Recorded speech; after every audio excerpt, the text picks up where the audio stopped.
Welcome to the inaugural episode of the Hidden Gems of Laikipia County. This is a show that lets you in on the secret, which is the innovations taking place within the county. In the course of the next 12 weeks, we shall be letting you in on one secret a week. Before we let you in on today's secret, here let's learn something interesting about Laikipia next on Laikipia Fact.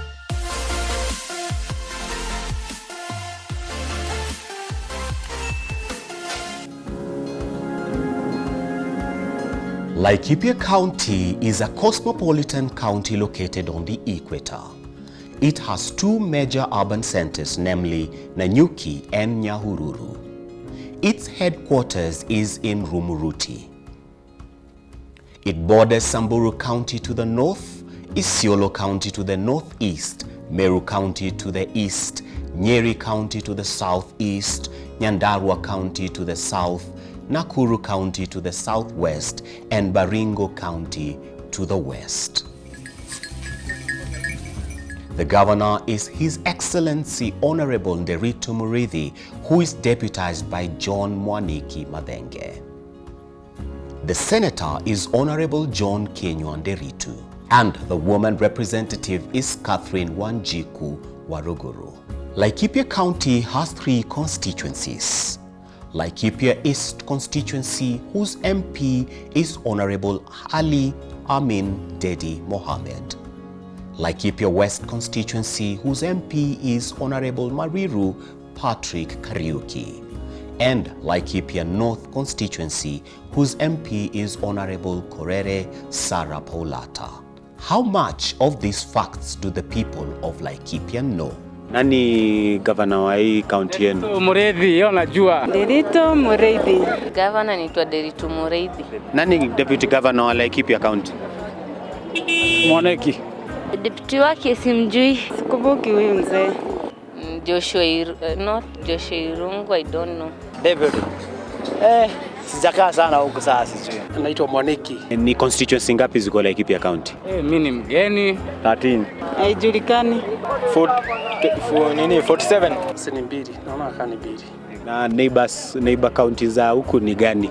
Meru, kuna Nyeri, na kuna gani ingine side Nakuru. Nyeri, Nyandarua, Meru. Next week, another fact about Laikipia County.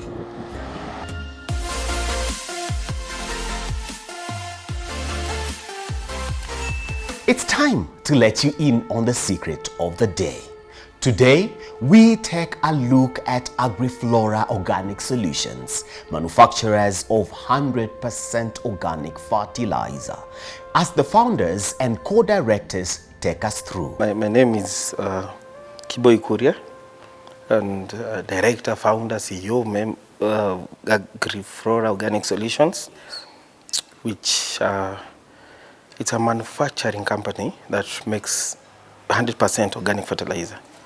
No additives? No additives, no chemicals. Yes. Plus we use a lot of varieties, from compost waste, manure, rabbit, urine, sheep, cow, whatever, you know, it's a variety of molasses, milk, bones and eggshells. So what we did at first, we had the same issues with the chemical fertilizers. Then there were programs which we saw even before they were brought on TV. Yes. People using chemical fertilizers, spoiling their soil textures, cancer and stuff. I won't name names, but they all come from abroad. We don't have a local fertilizer company. So we researched and we did what we had to do, and we did like a 3-year project giving even farmers fertilizer for free.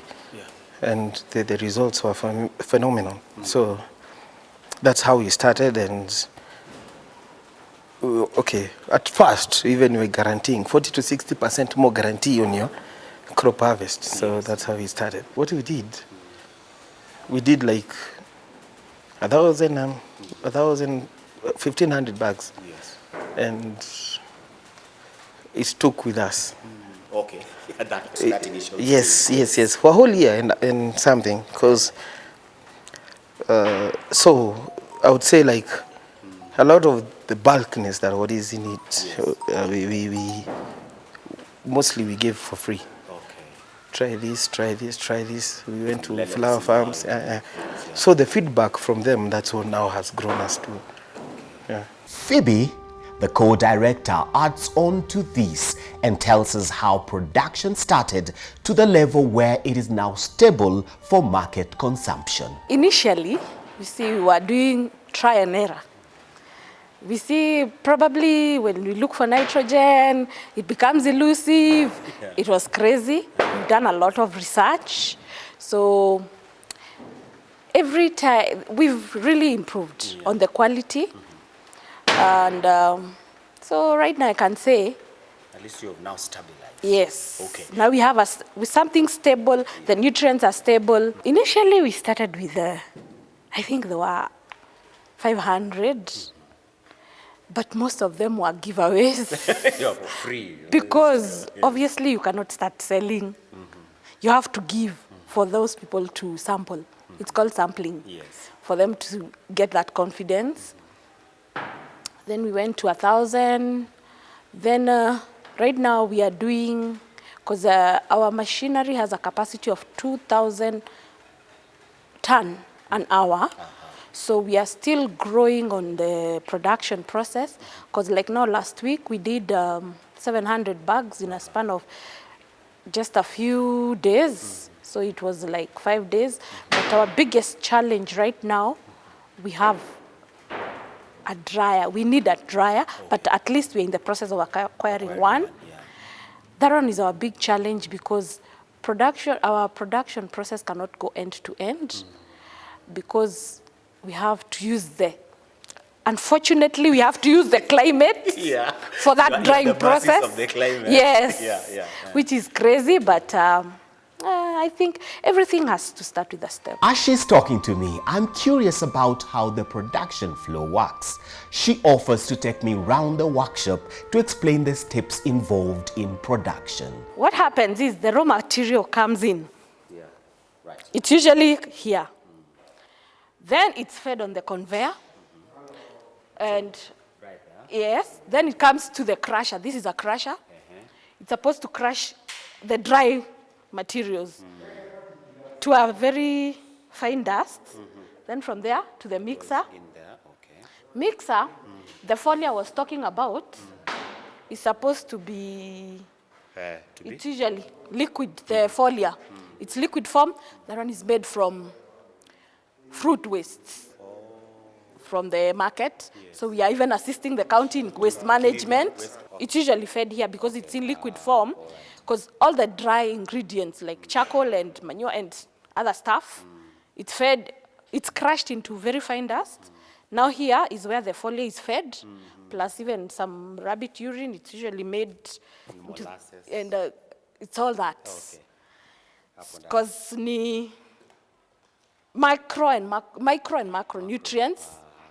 Now from here, it's usually in a mud form. It's like not sludgy. Unaweza iguza hivi. Then from there, it goes to this machinery. Na funguliwa sasa conveyor after imemixiwa properly. It comes to the granulator. Okay, sorry. What are these for? Because of they are magnets.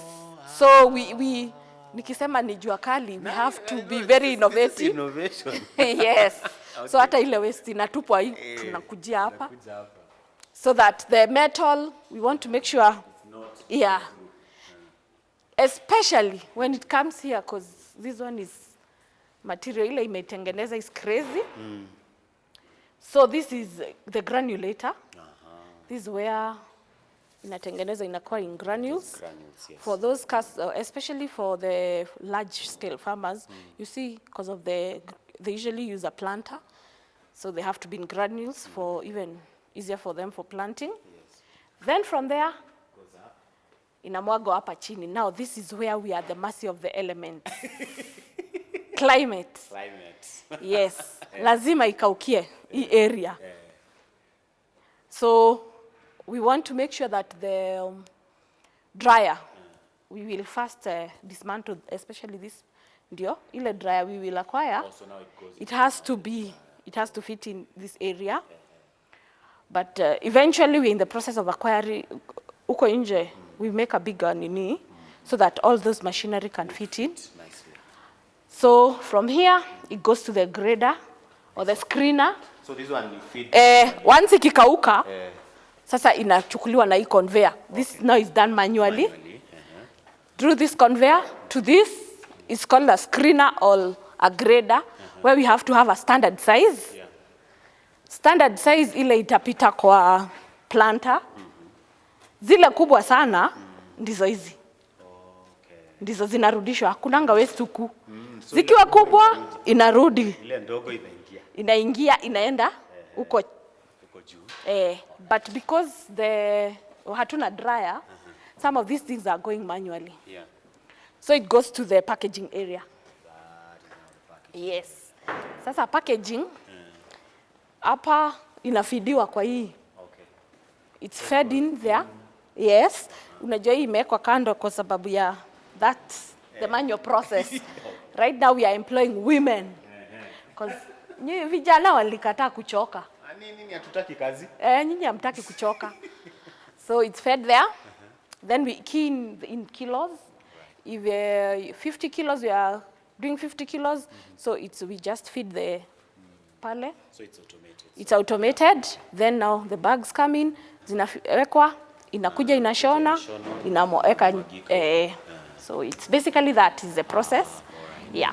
So what is missing here is now the dryer. The dryer And the biodigester. So we want initially we want to be inaingia kwa digester, decompose for some days, Then it goes. so that we can speed up the process. But normally decomposition is supposed to take 6 months using the normal process. So it's crazy for us. So we are trying to break that, at least to reduce Bring that. it down to Yes, a few days. because I know, especially the planting season, itafika a place where we have to, the demand might be higher than the supply. So we want to at least make sure we work on meeting that. that. Yes. With that, we shall now take a short break. When we come back, we look at the challenges along their journey, how the county government of Laikipia came in to support their growth story.